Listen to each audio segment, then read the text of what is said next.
Lord be with you. And with your spirit. A reading from the Holy Gospel according to Matthew. Glory to you, Lord. At that time Jesus exclaimed, I give praise to you, Father, Lord of heaven and earth, for although you have hidden these things from the wise and the learned, you have revealed them to little ones.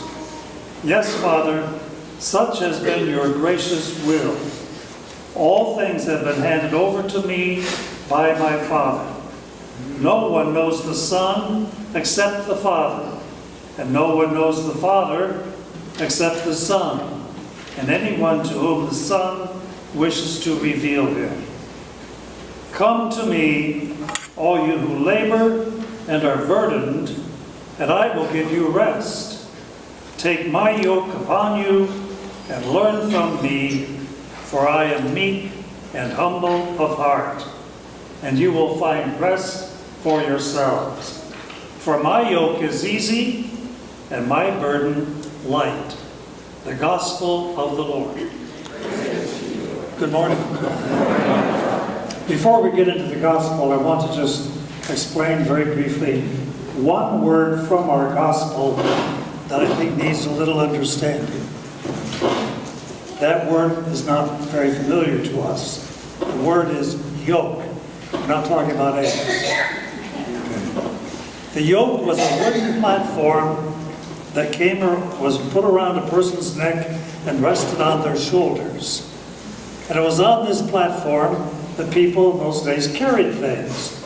They put jugs of water, they put baskets, whatever it is they wanted to carry, they put on this yoke, this platform. So that is what Jesus is talking about in today's gospel.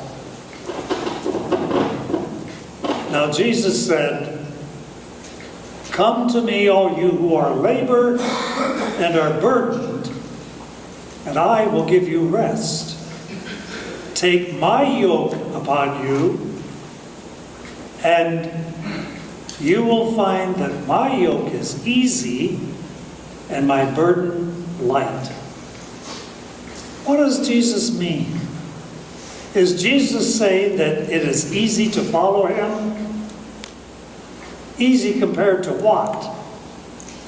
Easy compared to the yoke of the Pharisees.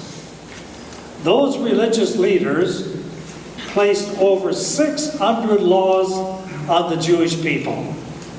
Now that was a heavy burden, a heavy yoke to be sure. And Jesus condemned them for doing that. He said, you place heavy burdens on people's shoulders and do not lift a finger to lighten them.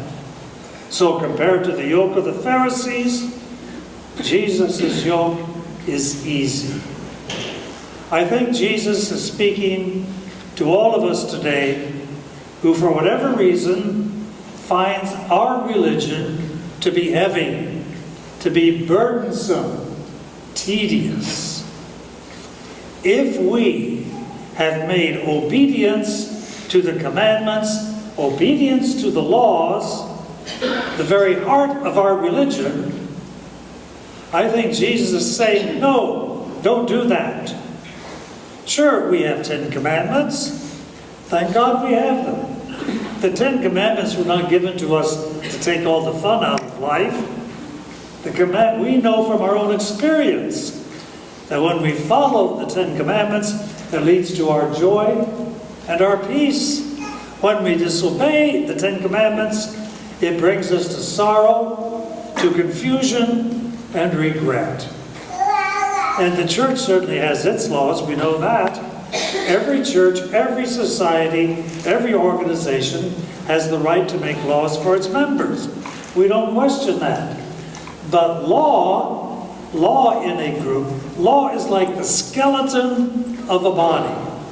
It's needed, it holds everything together, but it is not the flesh and blood and heart of the body.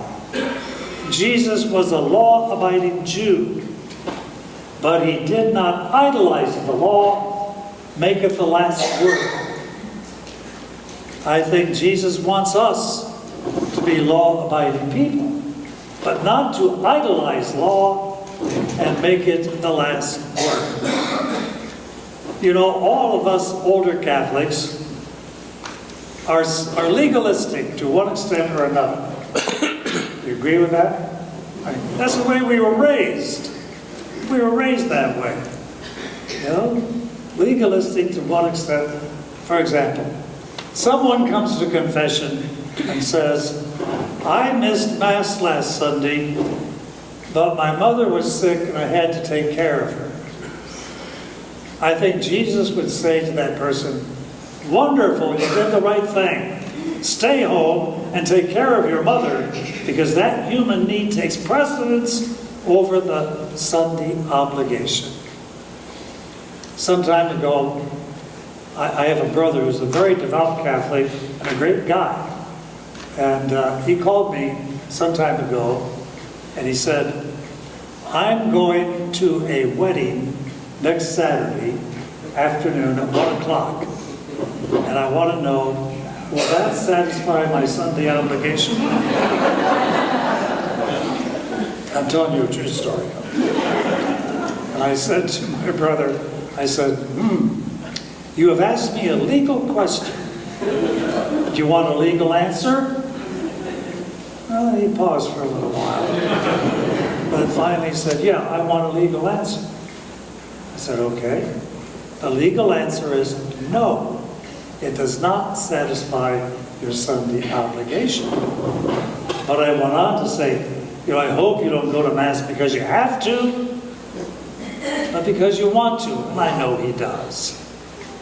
I think Jesus is saying to us today, you know, respect the law, but please, you know, keep in mind, you can technically observe all the laws in the world and still not be my follower. I'm asking you for more. I'm asking you for your heart. I'm asking you to love me with your whole heart and to love each other with your whole heart. That is what I am asking, and if we do that, our yoke will be easy. Whose yoke are we carrying?